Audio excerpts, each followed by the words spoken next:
Rumpole and the Angel of Death by John Mortimer. Read by Leo McKern. Rumpole and the Model Prisoner.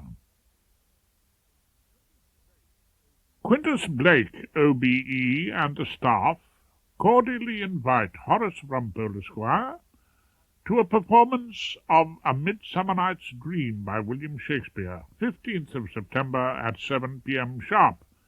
Entry by invitation only. Proof of identity will be required. RSVP, the Governor's Office, Worsfield Prison, Worsfield, Berkshire. I'd been to Worsfield jail regularly over the years. I never thought of going there to explore the magical charm of a wood near Athens.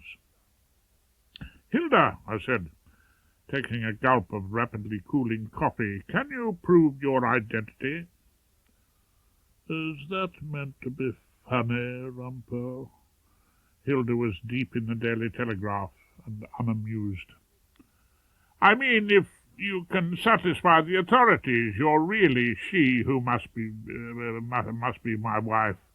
I'll try for another ticket, and we can go to the theatre together." "What's come over you, Rumpole? We haven't been to the theatre together for 3 years. "Then it's about time," I said, "we went to the Dream." "Which Dream?" "The Midsummer Night's one." "Where is it? The Royal Shakespeare?" Not exactly. It's in Her Majesty's Prison, Worsfield, 15th of September, 7 p.m. sharp. Hilda likes to think that those sentenced simply disappear off the face of the earth. "You'll have to go on your own, Rumpole," she said. "I'm sure you'll have lots of friends there, and they'll be delighted to see you." "Plenty of your mates in here, eh, Mr. Rumpole? They'll all be glad to see you, I don't doubt." I thought it remarkable that both she who must be obeyed and the screw who was slowly and carefully going over my body with some form of metal detector should have the same heavy-handed and not particularly diverting sense of humour. "I have come for William Shakespeare," I said, with all the dignity I could muster. "I don't believe he's an inmate here, nor have I ever been called upon to defend him." The screw who escorted me down the blindingly lit passages, with his keys jangling at his hip, told me he'd been a school-teacher, but became a prison warder for the sake of more pay. He led me across a yard. A small crowd of visitors from the outer world stood in front of the chapel. Then the locked doors of the chapel opened, and we were shepherded into the entertainment. I had discovered by a glance at my programme the prisoner playing bottom was actually called Weaver, Bob Weaver. What he was in for I had no idea, but this Weaver seemed to be less of a natural actor than a natural bottom. There was no idea of an actor playing the part. The simple pomposity, the huge self-satisfaction, and the likability of the man were entirely real. We were a segregated audience, divided by the aisle. On one side, like friends of the groom, sat the inmates.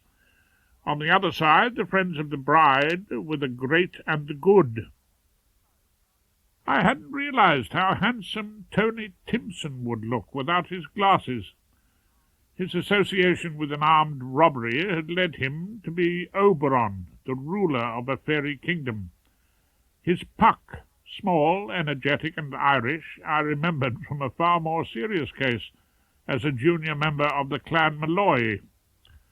All too soon, for me anyway, he was alone on the stage, smiling a farewell.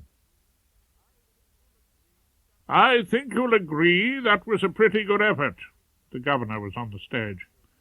"We owe a great deal to those splendid performers, and I suggest we might give a hand to our director." A small middle-aged man with steel-rimmed spectacles rose up from the front row of the inmates and lifted a hand to acknowledge the applause. This the Governor silenced with a brisk mutter of words of command. Now, will all those of you who live in please go out, and those of you who live out please stay in.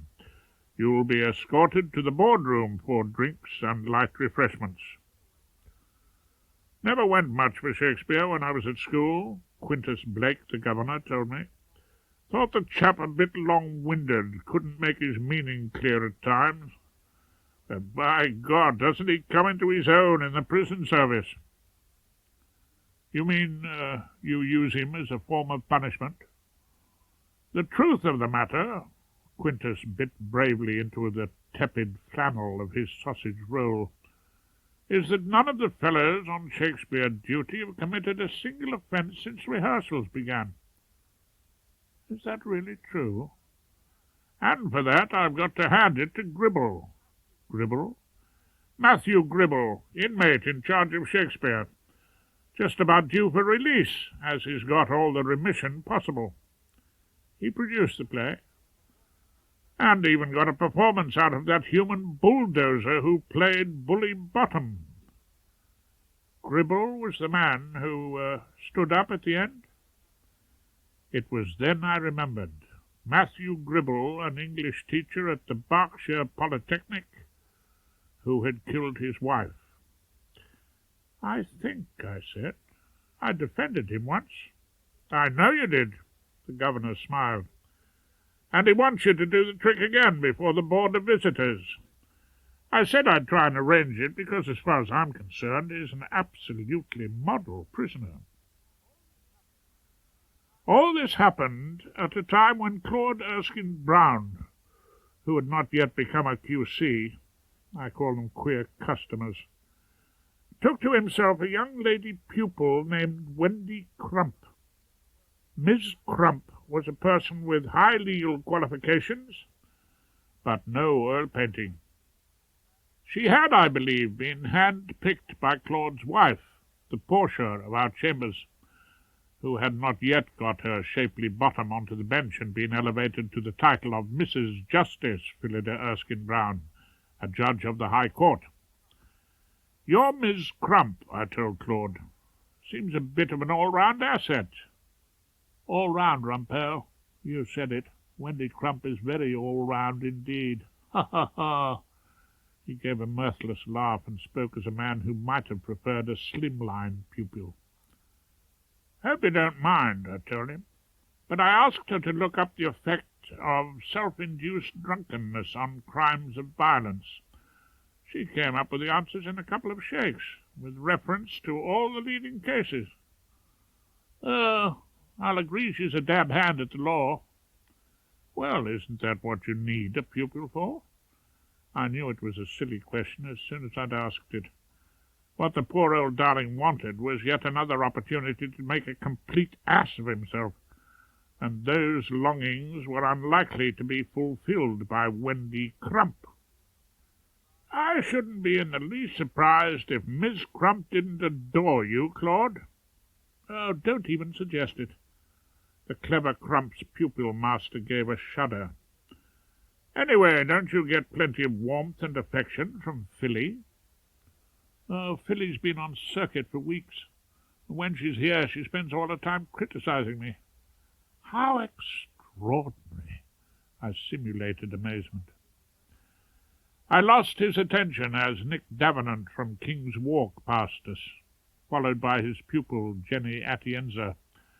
She was tall, blonde, willowy, and carrying his coffee. Poor old Claude looked sick as a dog.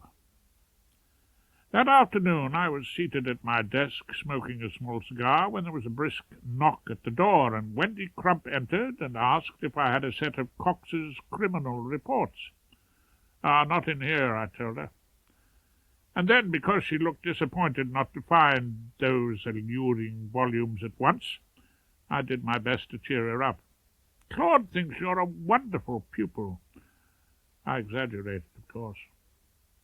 It's rare nowadays that you see anyone blush, but Wendy's usually pale cheeks were glowing. I'm the lucky one to be doing my pupillage with Erskine Brown. Everyone I know is green with envy. Everyone she knew, I thought, must be strangely ignorant of life at the Bailey. where prosecution by Claude had come to be regarded as the key to open the jailhouse door. Miss Crump was, I suppose, what would be called considerably overweight, but there was nothing wrong with that. The extraordinary thing is, Matthew Gribble said, that his name is Weaver. He was on the same floor as me, a couple of cell doors away. Of course, in those days he was hardly literate. You say he was. Until I taught him to read, that is. You taught him? Oh, yes. How did you manage it? Oh, I read to him at first, then he began to want to read for himself. So you decided to cast him. If we ever did the dream, he looked absolutely right, a huge mountain of a man with the outlook of a child. And kind, too. He even had the right name for it. You mean to play Nick the Weaver? Exactly. Gribble and I had been in the Worsfield interview room 4 and a bit years before today. Then we'd been talking about his teaching, his production with the Cowshot Drama Group, and of his wife, who apparently hated him, and his amateur theatricals. When she flew at him and tore at his face with her fingernails during one of their nightly quarrels over the washing-up, he'd stabbed her through the heart. I thought I had done the case with my usual brilliance and got the jury to find provocation and reduce the charge to manslaughter. The judge had given him 7 years. With full remission, he'd be out by the end of the month. The incident we have to talk about, I said, happened in the carpenter's shop. Yes, the carpenter's shop, Matthew Gribble sighed. I had a note of the case given to me by the governor. There were only 4 members of the cast working on the scenery and a prison officer in overall charge. His name was Steve Barrington. Do you know, my client's voice was full of wonder, Barrington gave up a job as a teacher to become a screw. Isn't it extraordinary? Oh, do you think he regrets it? He may not have got chisels thrown at him in class with any luck. What was thrown, undoubtedly, was the tool which Gribble had been using. I put the chisel on the bench. I didn't see who threw it. I only know that I didn't. The problem was that there was a witness who said he'd seen Matthew Gribble throw the chisel. It was Bob Weaver. Rumpole, a terrible thing has happened in Chambers. Ms. Liz Probert sat on the edge of my client's chair. Oh, not the nail brush disappearing again. Rumpole, can't you ever be serious? It depends on whether I want to be helpful. What is it? Claude has committed the unforgivable sin. You mean adultery? Well, that's something of an achievement. Oh, don't be silly, Rumpole. Erskine Brown said to Henry, "Have you seen my fat pupil?" Oh, and he was referring, I merely ask for clarification, to his pupil, Miss Crump. Of course he meant Wendy, yes. And he called her fat.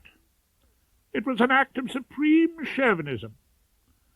But isn't it, I was prepared, as usual, to put forward the argument for the defence, a bit like saying the sky's blue? It's not at all like that.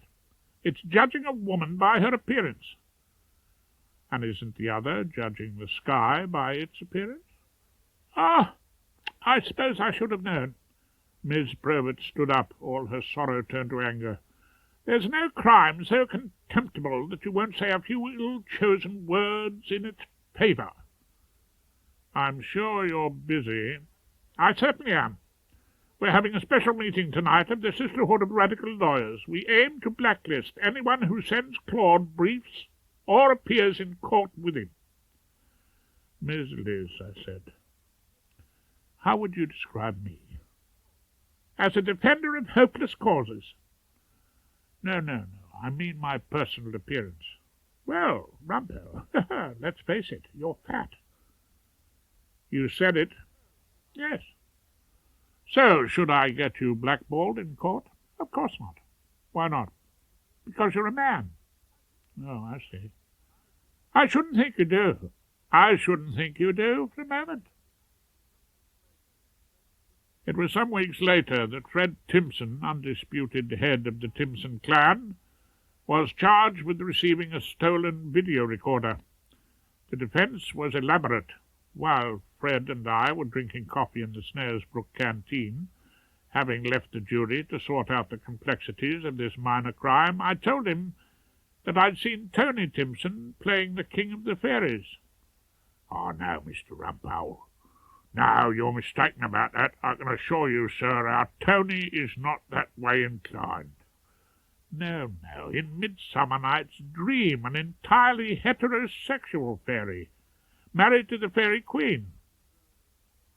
I don't know if you've heard of one of Tony's fellow prisoners, Bob Weaver. Huge fellow, started off as a boxer." "Ah, battering Bob Weaver." Fred seemed to find the memory amusing. "Pity about battering Bob, though."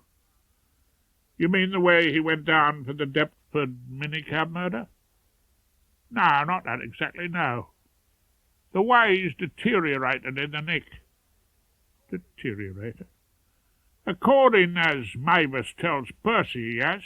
Can't hold a decent conversation when they visit. It's all about books and that." "I heard he'd learnt to read."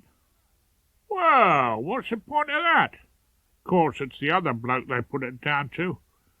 Matthew Gribble. Is that the name? Says he's changed his life and that he worships him, Mr. Rumpole.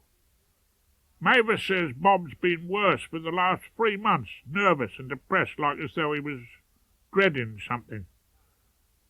It was then that the tireless Bonnie Bernard came to tell me that the jury were back with a verdict. Fred stood up, gave his jacket a tug, and strolled off, and I was left wondering again why battering Bob Weaver should decide to be the sole witness against a man he had worshipped. I got back to chambers in a reasonably cheerful mood, the jury having decided to give Uncle Fred the generous benefit of a rather small supply of doubt, and there, waiting in my client's chair, was another bundle of trouble, Wendy Crump. "I came to see you about Erskine Brown." Of course, he shouldn't have said it." "You mean he shouldn't have told me about Kate Inglefield?" "Oh, what's he told you about Miss Inglefield?" "Well, Claude told me that Kate Inglefield had decided never to brief him again, and she's taken his VAT fraud away from him. And Christine Dewsbury says she'll never work with him again. And Mr. Ballard, the whited sepulchre who is our head of chambers, he's hinted that Erskine Brown may have to look for other chambers. He's such a wonderful advocate, Rumpole." "Well, now, let's say he's an advocate of sorts." "And he has absolutely no idea why he's being victimized." "Has he not?" "None whatever." "But you know." "No, really, I have no idea." "Will you help me to get him out of trouble, whatever it is?" "Helping people in trouble, I assure her, has been my job for almost half a century." "So, you're with me, Rumpole?" "Yes, of course I am. We fat people should stick together." Naturally, I regretted it the moment I said it. "The governor says you're a model prisoner," I told Gribble. "Yes. Well, that's a kind of tribute.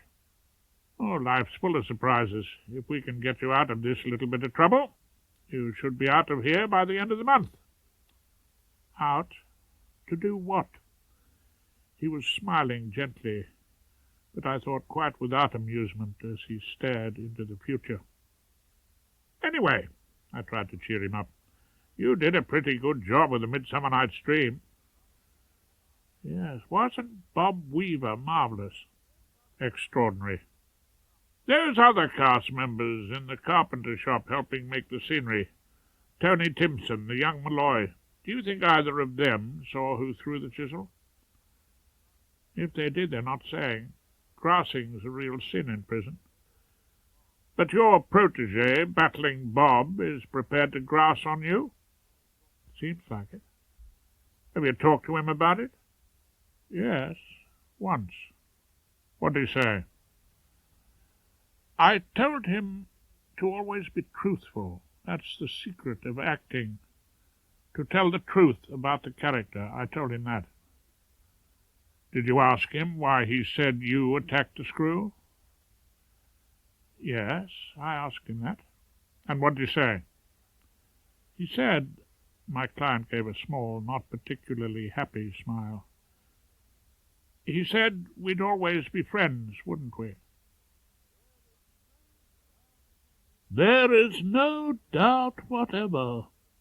Here Ballard put on his carefully modulated tone of sorrowful condemnation, that Erskine Brine has erred grievously. Well, which one of the 10 Commandments is it exactly, if I may be so bold as to ask, which forbids us calling your neighbour fat? There is such a thing, Rumpole, as gender awareness. Well, I'm aware of gender, I told Soapy Sam. At least I think I am. You're a man, from what I can remember. That remark would be taken very much amiss, Rumpole, if made to a woman. But it's not made to a woman, it's made to you, Ballard. Are you going to stand for this religious prosecution of the unfortunate Claude? What he said about Wendy Crump was extremely wounding. Nonsense, he wasn't wounded in the least.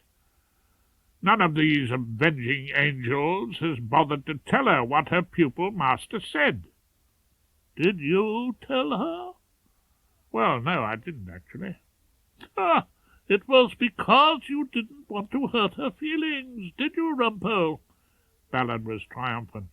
You showed a rare flash of gender awareness, and I congratulate you for it. Although a potential outcast from the gender-aware society, Claude hadn't been entirely deprived of his practice. One of these was a complex and not particularly fascinating fraud on a bookmaker. The prosecution was in the hands of the dashing and handsome Nick Davenant. Claude was being assisted by the able and comfortably furnished, slenderly challenged, Wendy Crump, and I was on my own. Nick Davenant called the alleged victim of our client's fraud. Mr. Allworth, have you ever been in trouble with the police? No, certainly not. The police? No. Claude rose to cross-examine. Before he could open his mouth, however, Wendy was half-standing, pulling at his gown and commanding in a penetrating whisper that he ask Allworth if he'd ever been in trouble with anyone else. Have you been in trouble with anyone else? Claude plunged in. Only with my wife on Derby night. Ask him if he's ever been reported to Tattersall's. The insistent pupil behind Claude gave another helping tug. Have you ever been reported to Tattersall's? He asked. Well, yes. As far as I can remember. Ask him how many times. How many times? Wendy Crump was now Claude's pupil master. I don't know if I can rightly remember. Do your best, Wendy suggested. 10 or a dozen times, perhaps 20. I sat back in gratitude. The chief prosecution witness had been holed below the waterline without me speaking a word, and our co-defendant might well be home and dry. When the lunch adjournment came, I strolled out of court and saw Nick Davenant in close and apparently friendly consultation with the leader of the militant sisterhood, Miss Liz Probert of our chambers. As she noticed my approach, Miss Liz melted away like snow in the sunshine, and being left alone with young Nick, I invited him to join me for a pint of Guinness and a plateful of steak and kidney pud in the pub across the road. I saw you were talking to Liz Probert, I asked him when we were settled at the trough. Ah, great girl, Liz. In your chambers, isn't she? I brought her up, you might say. Did she question your gender awareness? Good heavens, no. I think she knows I'm tremendously gender-aware the whole time. No. She's such a marvellous girl. She does all sorts of little things for me. And you pay her lavishly, of course. I don't pay her a thing. She does it for the sake of friendship. Friendship with you, of course. Friendship with me, yes. I think Liz is really a nice girl, and I don't see anything wrong with her bum. Wrong with what? Her bum. Yes, that's what I thought you said. Do you think there's anything wrong with it, Rumpole? Well, I hadn't really thought about it very much, but I suppose not. I don't know why she has to go through all that performance about it, really. Performance? At Monty's beauty parlour, she told me. In Ken High Street. Takes hours, she told me. While she has to sit there and read Hello magazine. You don't mean that she reads this, whatever publication you mentioned, while changing the shape of her body for the sake of pleasing men? Oh, I suppose, Davenant had to admit reluctantly, it's in a good cause. I saw a chink of daylight at the end of poor old Claude's long black tunnel. I was walking back from Ludgate Circus when I saw, alone and palely loitering, the woman of the match, Wendy Crump. You don't look particularly cheered up, I told her, after your day of triumph. No. As a matter of fact, I feel tremendously depressed. Oh, what about? About Claude. I've been thinking about it so much, and it's made me sad. Someone told you? I was sorry for her. Tell me what? Well, what Claude had said about you that caused all the trouble. Oh, what trouble? Why, Liz Probert and the gender-aware radical lawyers have decided to hound him. Because of what he said to me. They haven't told you? Not a word. But you know what it was. Oh, perhaps. I was playing for time. Oh, then tell me, for God's sake. Well, then, he called you. I don't suppose he meant it. Fat. She looked at me, and in a magical moment the gloom lifted. Of course I'm fat. Fatty Crump. That set me apart from all the other anorexic little darlings at school. That and the fact that I usually got an A+. Oh, it was my trademark. Well, I never thought Claude looked at me long enough to notice. I asked her why she was so shaken and wan with care. Because I thought he was a marvellous barrister. Now, I know he can't really do it, can he? All the same, I said, you don't want him totally deprived of briefs, do you? Good heavens, no, I wouldn't wish that on anyone. Then, in the fullness of time, I told her, I may have a little strategy to suggest. At the Temple Station next morning, I bought a copy of Hello. When I arrived in chambers, my first port of call was to the room where Liz Probert carried on her now flourishing practice. I noticed a new scarlet telephone. Ah, business booming. I'm glad to see you've had to install another telephone. It's a hotline, Rumpole. Hot? I gave it a tentative touch. For the use of women in chambers only. It doesn't respond to the touch of a male finger. It's so we can report harassment, discrimination, and verbally aggressive male barrister or clerk conduct direct to the SRL office. Sisterhood of Radical Lawyers. Oh, and what will they do? They will record the episode fully. Then we shall meet the victim and decide on action. I thought you decided on action before you met Wendy Crump.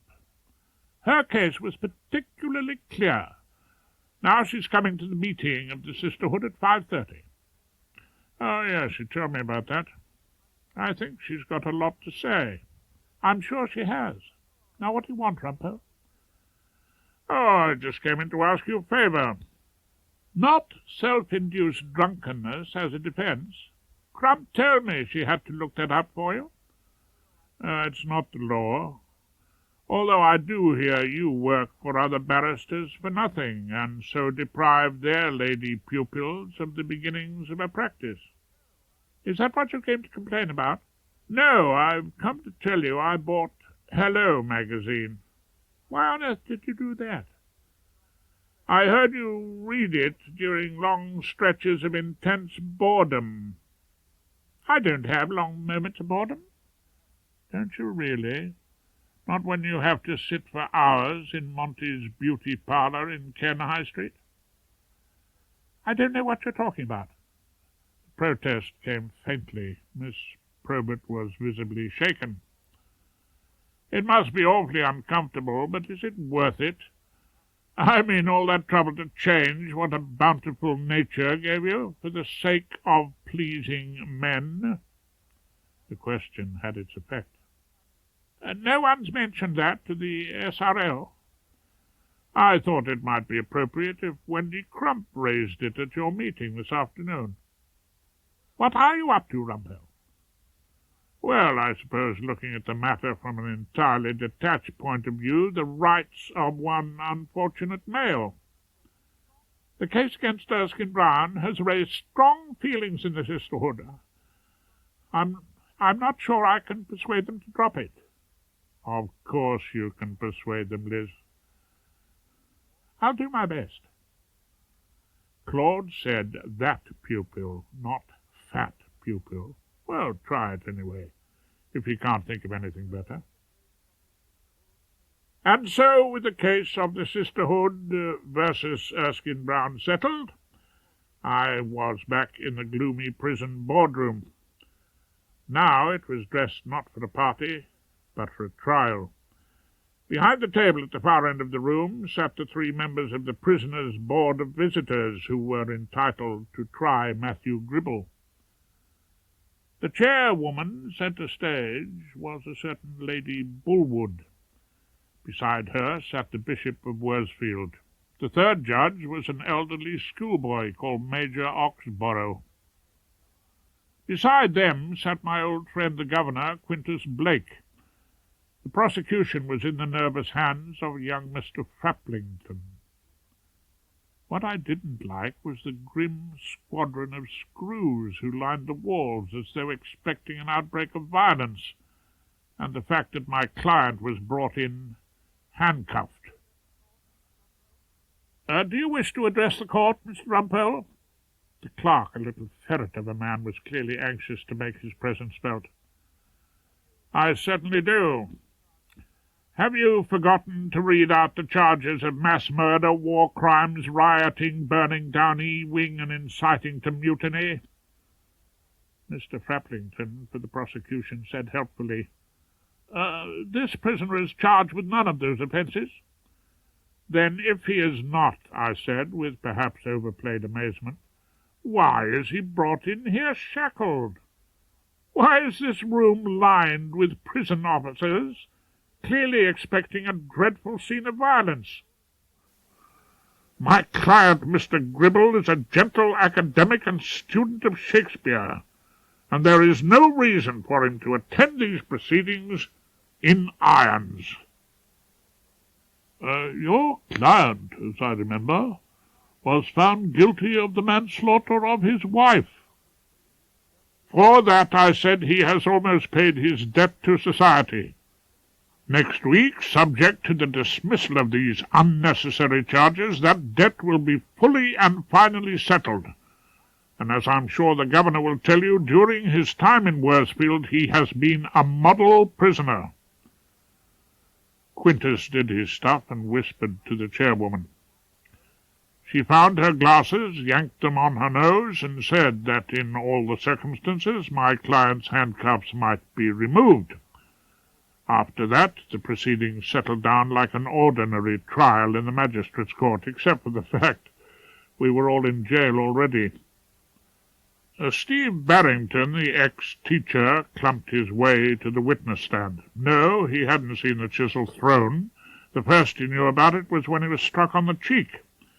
He took statements from the prisoners, and in particular from B-19 Weaver. What Weaver told him led to the present charges against A-13 Gribble.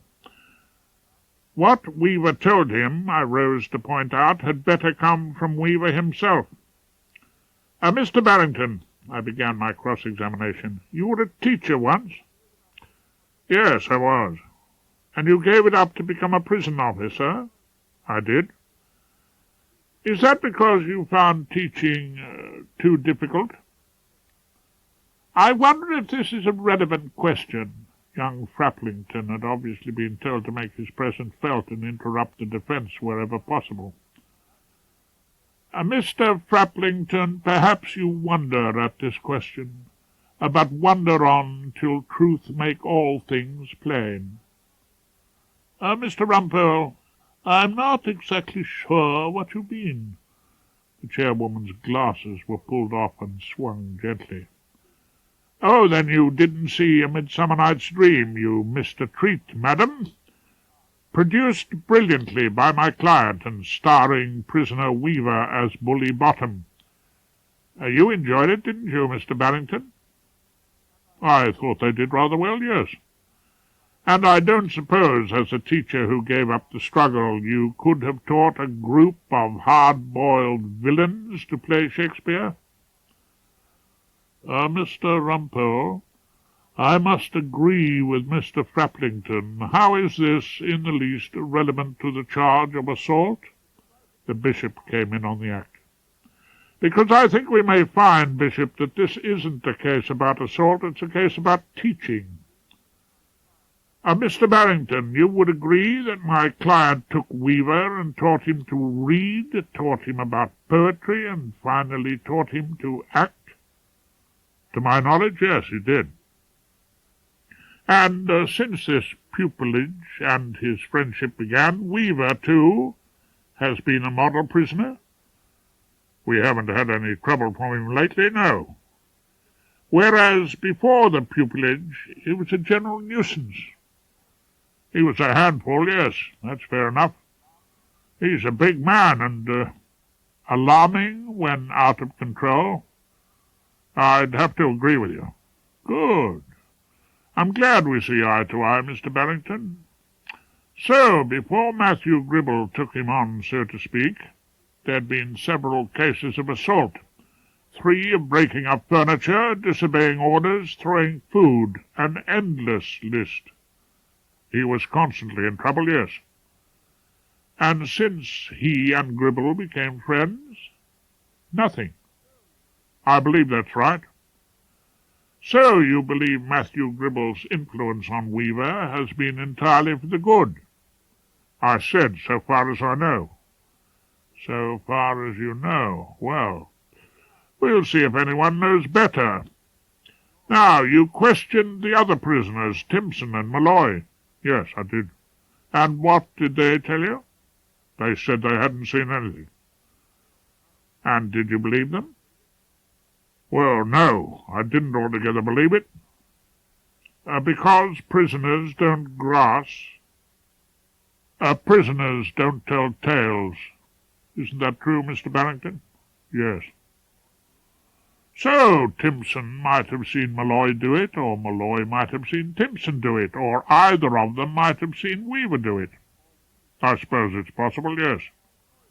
Or Weaver might have seen Timpson or Malloy do it, and blamed it on Gribble to protect them. He wouldn't have done that. There was an agitated whisper from my client, and I stooped to give him an ear. What? He wouldn't have blamed it on me. I know Bob wouldn't do that. Matthew, I whispered sternly, your time to give evidence will come later. Until it does, I'd be much obliged if you'd take a temporary vow of silence. I went back to work. Yes, officer, what was your answer to my question? B-19 Weaver had a particular admiration for A-13 Gribble, sir. I don't think he'd have blamed him. Not just to protect the other two. Bottom the Weaver towered over the small witness table and the screws that stood behind him. Mr. Faplington had no trouble in getting the witness to tell his story. He'd seen A-13 Gribble pick up the chisel and throw it. It struck the prison officer on the cheek. He told the investigating officer exactly what he saw. He felt he had to do it. That was the honest truth. To say that battering Bob was a good witness is an understatement. The first question is, of course, why? Pardon me? Why do you think your friend Matthew threw a chisel at the officer? Oh, perhaps he kind of bottled it up, his resentment against Mr. Barrington. We haven't heard he resented Mr. Barrington. Well, we all did to an extent. All of us actors. Why was that? He put Jimmy Malloy on a charge, so he lost 2 weeks' rehearsal with Puck. I had gone and provided my client with a motive. All right, another why. Yes, sir. Why did you decide to grass against your friend? Well, he taught me everything. He taught me to read, yes. He taught me to like poetry. Then he taught me to act. But Matthew taught me more than that. You have to be truthful, Bob. Those were his words to me. So, when it came to it, I remembered. That's all I've got to say. You've told us Matthew Gribble is the friend who meant most to you. Meant everything to me. And in a week, if he is acquitted of this charge, Matthew Gribble will be free. I don't want to think about it. Did you think he might forget the friend he's made in prison? Things like that do happen, don't they? Oh, yes, Bob Weaver. They happen very often. If a man wants to make a new life, he doesn't care to be reminded of the people he met inside. Did that thought occur to you? I did worry about that, I suppose. Yes, I did worry. Let me suggest where it led you, Bob. It led you to think of the one way you could stop Matthew Gribble leaving you. How was I going to do that? The way to do it was to get him into trouble. Trouble? Serious trouble, so he'd lose his remission. I expect you thought of that some time ago, and you waited for an opportunity. It came, didn't it, in the carpenter's shop? Did it? No one else was looking when you picked up his chisel. No one saw you throw it. Like all successful crime, it was helped by a good deal of luck. Crime? Me? What are you talking about? I've done no crime. I've got to hand it to you, Bob. You did it for the best of motives. You did it to keep a friend. I didn't do it. I swear to God I didn't. Matthew did it, and he's got to stay here. You can't let him go. But that wasn't the end of the story. Why did you do it? The trial, if you could call it a trial, was over. Matthew and I were together for the last time in the interview room. I told you. What have I got outside? Here they all want to be in my plays. I thought of Much Ado next. Won't Bob make a marvellous Dogberry? You've got plenty of time. They knocked 1.5 years off your emission. Yes, a long time together. You were asking me why I threw the chisel. He knew I wasn't asking him that. At the end of battering Bob's evidence, Matthew walked to the witness table, took the oath, and looked at me with patient expectation. Matthew Gribble, we've heard you were a model prisoner. I've never been in trouble here, if that's what you mean. And of all you've done for Bob Weaver. I think it's been a rewarding experience for both of us. And you are due to be released next week. I believe I am. I drew in a deep breath and asked a question to which I felt sure I knew the answer. Matthew, did you ever throw that chisel at Prison Officer Barrington? The answer, when it came, was another punch in the stomach, this time for me. Yes, I did. I threw it. Matthew looked at the visitors and said it as though he were talking about a not very interesting part of the prison routine. I did it because I couldn't forgive him for putting Puck on a charge. After that, the case was over, and Matthew's exit from Worsfield inevitably postponed. You know I wasn't asking you why you threw the chisel, because you didn't throw it. I'm asking you why you said you did. I told you. I've decided to stay on. You knew battering Bob did it, and he blamed you to keep you here because he thought he needed you. Don't you think that's rather an extraordinary tribute to a friendship? There seemed no answer to that. I didn't know whether to curse Matthew Gribble or to praise him. I didn't know if he was the best or the worst client I ever had. I knew I'd lost a case unnecessarily, and that was something I didn't like to happen. At last the gates and the small door in the big one were open. I was out, and I went out. Matthew was in, and he stayed in. Damien sent a brief in a long case to Claude, and I told him he had a brilliant pupil. I suppose you'll be wanting a place in chambers soon. Claude didn't seem to welcome the idea. Oh, so far as I'm concerned, she can have one now. A young Jenny Atienza is apparently not happy with Nick Davenant over in King's Bench Walk. Do you think I might take her on as a pupil?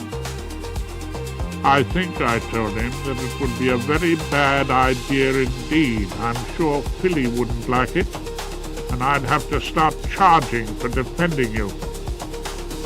Rumpole, Claude was thoughtful. Do you know why everyone went all for me in that peculiar way? Not really. But Claude had his own solution. It never ceases to amaze me, the poor old darling said, how jealous everyone is of success. 6 months later, I saw a production of Much Ado About Nothing at Worsfield Jail with Bob Weaver as Dogberry. I enjoyed it very much indeed.